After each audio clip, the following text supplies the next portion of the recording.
Hey guys, it's Stephanie. Good morning, good afternoon, good evening, wherever you are. Welcome to another episode of my podcast. Today I have a guest, and excuse me if you hear noise in the background. We're in a cafe in Jersey City. Today I have a guest. Her name is Shay. We go way back like to our 20s. And let me just have Shay introduce herself.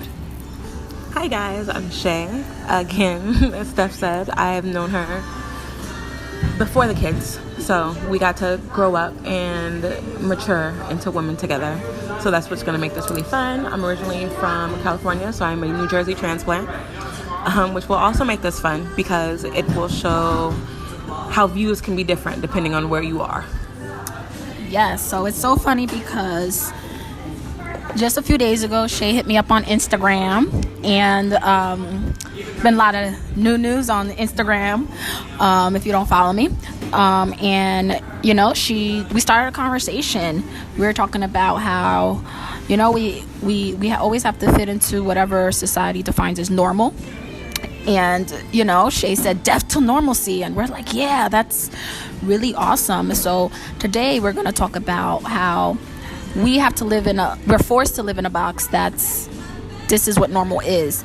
And normal is different for everybody depending on how they were raised, where they lived, culture, or what we know. And I'm going to ask Shay, what's considered a normal lifestyle for you, like in family or at work, or are there any societal norms that you had to live in? And I know you're a mom. Is there a normal that you had to live as a mom, or as a girlfriend, or a wife, or as a worker? Or is what was considered normal, and how did you redefine normalcy in your life? I know being a woman, especially in the society, what's normal and what people assume we should be doing is great example. If your kid is sick, you go pick up your kid from school. It really doesn't matter if the father of the child is closer than you. Even look at the schools. The schools will always call the mom first. It's very rare that the schools call the dad if there's a problem. Making sure your kids are getting up and getting ready for school in the morning. To me, those were all normal. They were also normal because if you look at television, it's what the mom's role has always been. So as I became a mother, my role was to make sure I was in the forefront. If something happened, I was always there. I was taking you to school. I was making sure you have school clothes. And even now, I'm trying to back off of that because I am raising a young woman, and I don't want her to feel like she's trapped in a box. So I want her to see that there's different ranges of normality and levels of where she can find her own normal. But it's really funny because our normals aren't our choices. There's something that somebody else gave to us. It's an idea someone else put in our head. And for everything that I've done in my life, even in my early 20s and with her father, and making sure before he got home from work, dinner was cooked and the house was clean. That wasn't something I chose to do. It was something I felt was normal, and then became my role. Yeah, and I totally, agree with that. But at the same time, like, what are ways that you try to come out of that normal box? I know a lot of us have our mothers and our grandmothers. They said, what do you mean you don't do that? That's the way it's supposed to be, because that's what's normal. That's how you're supposed to do things. And now, it's 2019, and all the women want to be liberated. all the girl power, and it's all these movements and feminist movements and whatnot. I don't know if you consider yourself a feminist or not, or whatever feminism is. That's a whole nother topic. But aside from being, a woman and being a mother, what normal stereotypes do you feel like you had to fit in? Like, whether, even if it's like culturally, I know earlier today we were talking about, being black, being Hispanic, or being smart, and being ratchet, or being classy, or being, a little hood. Like, why do people feel like we need to fit in that box? And I always say that people feel more comfortable when you're living a certain normal life. I mean, normal is boring. Normal's so vanilla to me. I mean, I don't know if normal's vanilla to you, but like what other normalities have you had to fit into aside from being a mom? No, it's definitely because I am dark skinned. And if you guys hear the way I sound, you guys won't notice this, but I am extremely mocha complected. Mocha. I am.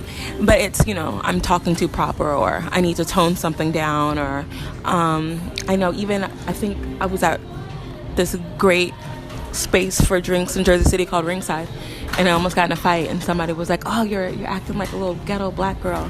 And I think there's a lot of normals that it's stereotypes that they want to put you in those boxes.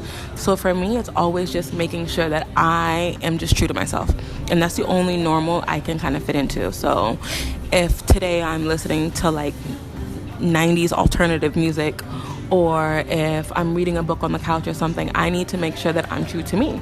And to me, that's the only normal you can find, which means that there is no normal, because what works for me every day isn't going to work for Steph. It's not going to work for you guys.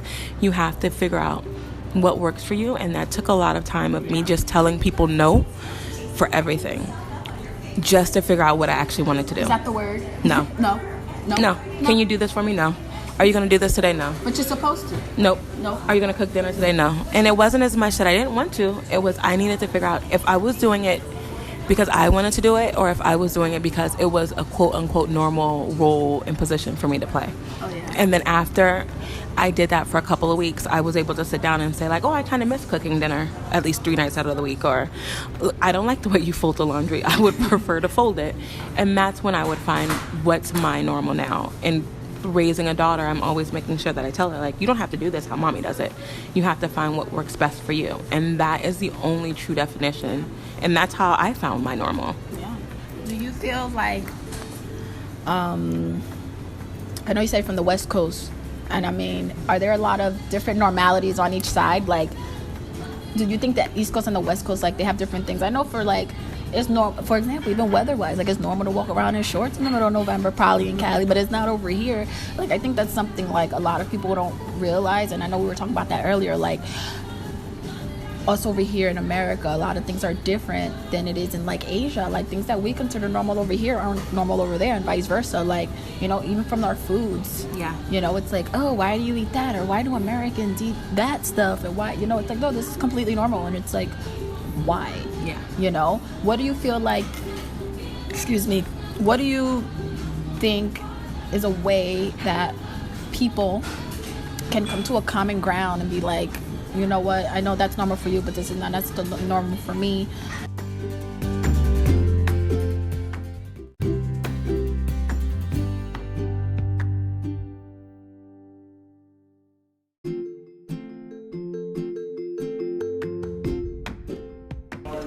All right, Jay, so what do you think, or how would you say are ways that we can help our kids or the next generation break out of these social norms or stereotypes or barriers that they have? I know, like you said, we're moms, but even aside from that, like, how can we teach the next generation not to feel so stuck in this box of this is what you need to be? Like, what are there strategies that you feel like you could share with others, and what are they? Remaining completely open-minded, even when your heart and your normal tells you not to feel that way, because as they grow up, they're going to come into a lot of circumstances in their life where they don't need to think like you. They're going to need to be their own person.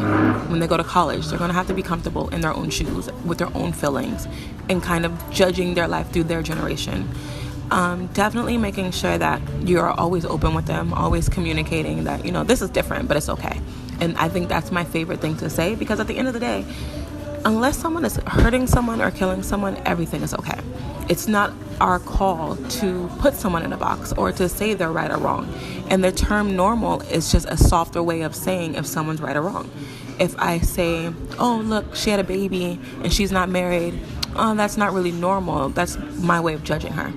It's different and it's okay. And that's something, as long as we're saying that from when they're young, as they grow up, they'll see the world, in my opinion, they'll see the world the same way. That, oh, look, that's different. But if they're happy and they're not hurting anyone, then they're okay. And I think if we start now with the children, then the world will change. It honestly will, because you'll have a lot less judgmental, and a lot of the bias we hold against one another come from people explaining to us that it's a reason why we should feel that way, because it's not normal.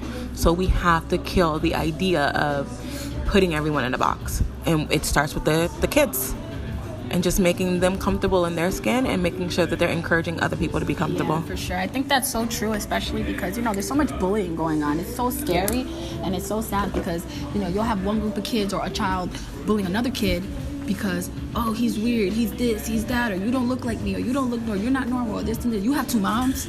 I've heard that one. I heard a little girl get made fun of because she had two moms, and because, that's not normal to them. And like you said, if it's not hurting you, if it's not you're not threatened, like leave them be. If they're fine, leave them be. As long as you're safe and you're happy, and I think that's the only thing people should care about is, are they happy? Other than that, you gotta let them go. Yeah, girl, that's how we had a whole conversation, because you're like, you happy? I'm happy for you too, sis.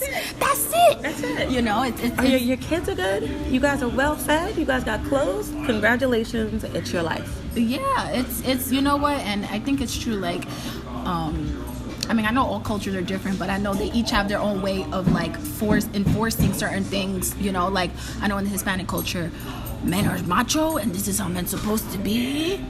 And women, you are supposed to be fragile and cook in the house and be a housewife. Quiet outside and loud in the house. Shut up. Don't talk. And kids, y'all don't have no opinions. Just be quiet. You don't go to the room. Yes, mind your business. Grown folk conversation. You can't even be in this room. Yeah, so it's like imagine growing up like this grown folk conversation. I still believe that's how that. I grew up. Yeah, I think it's to an extent that's true. Yeah, of course. But even when we were younger, it's to the point where you would come into your cousin's house. You can't even express yourself. And you would literally say hi and go right to the kids' room because you already knew. Yeah, you weren't allowed in here. Yeah, yeah. I remember actually, it was funny because something that changed my perspective is I was speaking with somebody. This was years ago. And Elijah was probably 6. And we're having a grown folk conversation, and Elijah want to butt in, and he's like, I've got something to say. And I'm like, no, you don't. Go over there. And the other adult was talking to, like, no, I want to hear what he has to say. I'm like, no, he need to mind his business. And not for nothing, Elijah gave some really helpful, he gave his advice. And the guy was actually like, I can't believe I'm taking advice from a 6-year-old, but thank you. Yeah. Because they're small, but they still have an insight on the world. And there are certain things we have to shield them from. Yeah. So there's certain conversations they shouldn't be around, but hear them out. We have to. Yeah. And that's how you give them confidence in their voice. Oh, yeah. We don't let them use their voice till they're 16. 16 is when the world's troubles They don't know how to use their voice. That's when they're going to need them. And that's I really agree with that, because I was raised in a very strict house, and I had a lot of ideas and thoughts, not bad, but it's I didn't know how to express them, because if I expressed it I was wrong, because that's not the way we're supposed to be thinking. So I think it affected me as an adult, because it's I need to communicate clearly, but I don't know how to communicate this because I wasn't taught how to communicate this. Sense. It's okay, I don't necessarily think that, for example, I grew up in a Christian household. Not to say, I love the Lord. Not to say, I know, and I feel like that's, I do feel like the way my spiritual religious ways of thinking, I think it's right, but I'm not going to go around telling a Muslim he wrong or Hindu he wrong. I'm not going to do none of that. But if I ever express that, I'll be sent to hell. No. And I'm like, no, I'm not saying that, I'm not going to go up to them saying they're wrong, but I could say, well, they're good people. Yeah. There's nothing wrong with that. And then you get the Bible verses thrown at you, the Bible says. And it's always somebody's interpretation of it. And it's an interpretation that they got from someone else. Yeah. And all of this is all brought down to someone else teaching you something. And that's why we have to make sure we're teaching our kids to be free thinkers. We have to unteach and reteach. Yeah. And this is going to be doing hard. that now. And it's going to be hard. I'm still unteaching myself. Exactly, because we're in our 30s and we're just now getting to the point where we're breaking down everything that's been taught to us and framed us because it doesn't fit who we are. And I think it's a good thing. I know growing up we didn't have all this access to all this social media, but I think our age group, call us millennials, call us what you want, but we're in a good stage because it's we know what it's not to have all of this. And we know, then we were learning how to remember use encyclopedias. Yeah, dictionaries and all of that stuff. Yeah, we had to look it up. But we also know Wikipedia and we know how to Google stuff. Yeah. So it's important because we were in that transition, and at the same time, everything's exposed now. Yeah. Everything's exposed. So we have no choice but to teach our kids or reteach or unteach or whatever. We have to constantly teach them now, Yeah, like, because now it's too much exposure. Yeah, it's like, look, I know you saw that. How do you feel? Yeah. What do you think? Like, for example, gay people, gay people been gay people since Everyone's forever. got a gay cousin. Everybody got a gay cousin. but homosexuality was always hidden. It's been always here. But now, because we have social media and we have, everything in our face now, it's just exposed more. So it's like, no, these people, it's always been around. We just never really saw it because everybody was hiding because it wasn't normal, or they were going to be shunned. So now that it's there, we have to have these conversations and be like, look, I know that's not what you used to seeing, or maybe it is, and however you were raised, but Yeah. that's normal. They're people too, just like you and me, and you treat them with the same respect you treat anybody else. But that's a generational thing that I think everyone listening, and even us, we have to understand when it comes to children. When we were younger, our grandparents didn't talk to us. It was pretty much like, this is what you're doing, this is what you're supposed to do at the end. Don't ask no questions. That's it. This is this, and that was our normal. However, society has changed, and if we don't talk to our kids, the world is going to talk to them for us, and they're going to be confused. They're already confused. There's so much like, gay is good, gay is not good, or live this way, or even look at like politics and stuff. There's so much information and stuff thrown at them. They're going to have a hard time tracking down their definition of normal. I'm having a hard time tracking the definition of normal. We got the liberals, we got the conservatives, and it's like, well, then I'm like, I don't know what side to be on. I'm not on no side. I'm in the middle. And we have to remember, how can we teach individualism if we're constantly leaking onto this term of normal? We can't say everyone's supposed to act the same or act a certain way if everyone is different. It doesn't make sense that every 2,000 million different paths are all going to lead to the same house, because they're not. So you can't do both. You can't teach your kid to act quote unquote normal and then also preach to them about being an individual. And that was our problem, because no one preached us about being an individual. We're all a little weird. Yeah. We're all a little. I remember my son Elijah. He's my oldest. He's about to be 12 in April. He's like, kids are making fun of him because he's a little weird. And I'm like, hey, and then my middle son, he goes, we're all a little weird. Yeah. And I'm like, you know what? That's true. Everyone has their quirks. We're all a little weird. I'd rather be weird than normal, I told him. It's true. But that's true. And that's what makes you. Yeah. I like your red dress, Shay. And that's the thing. I know. Go somewhere else. You're going to be looked at funny. I get looked at funny a lot. Yeah, but you in Jersey City. Yeah, you in Jersey City though. Everything's big color. Quirky. Yeah, don't come around my block like that. People will look at you funny because it's not normal to see. And that's because everybody's conformed to that box, and they're safe. And I think that's what makes it easier, is it's safe. Yeah. Everyone wants to just live easier, and sometimes it's just easier to just go with the flow. Oh yeah, but it's not working. I'm gone with the flow. People are and you were miserable. I was miserable. Miserable. Yes, I was. I spent 3 years being miserable because I wanted to be what I thought I was supposed to be instead of being me, and that's where normal comes from. I'm with it. I'm about that life. we're breaking these norms, and I think it's so important. I think it's important to talk about, like, I know everybody's a Facebook preacher, an Instagram motivational speaker, everybody's an ambassador for stuff, but I'm not none of those things. I'm just a person trying to have a conversation with all types of different people and, just find out what works. I'm all for, like, let's have a discussion. Let's talk about it. Let's talk about women's roles even in life. Yeah. A woman is what? A teacher? She's a nurse. She's a homemaker. A construction worker. Well, and that's what I'm saying. I was a teacher for 18 years. And while it was nice, I don't get a lot of benefits from it. And now I'm going to start a new job as a construction worker. Oh my God, I didn't know. Which isn't normal for women. Go ahead. Teach them men. It's not normal for women. However, the pay is fucking amazing. Yeah. It's foul that, they make more than teachers. Like, I'm going to make almost 3 times the salary I made. Teach me how to build something. Teach me how to, like IKEA. Remember we used to go to IKEA all the time? Oh no, I suck at IKEA. But it's just that to me was a way to show my daughter, like, look at mommy doing something that men are doing. Yeah. Because she saw mommy as a teacher and in a classroom for so long. Yeah. She was like, people would ask her, what do you want to be when she grew up? And she was always saying teacher. Yeah. And I think that came from her seeing my role and feeling like it was a normal role. For sure. I think that my daughter, speaking of professions, my daughter, she said she wants to be a scientist and a dancer. Nice. You could be both. Ooh, you could. We could be both. Yeah. I mean, I'm having that conversation and a discussion on my podcast at another time. But it's just to show, like, you know, things like this, what is it, the STEAM or STEM, whatever it's called for girls. Like, it's cool because, like, we weren't encouraged to do we science. weren't encouraged because it wasn't normal for girls to do that stuff. Now my daughter likes to build and create her own bath bombs and that's all of the this world lights. changing normal. It's so it's cool. about time. It's so, yes. It's, Boys American Girl doll came out with a boy doll last year. oh my gosh, I've got to look it up. That's cute.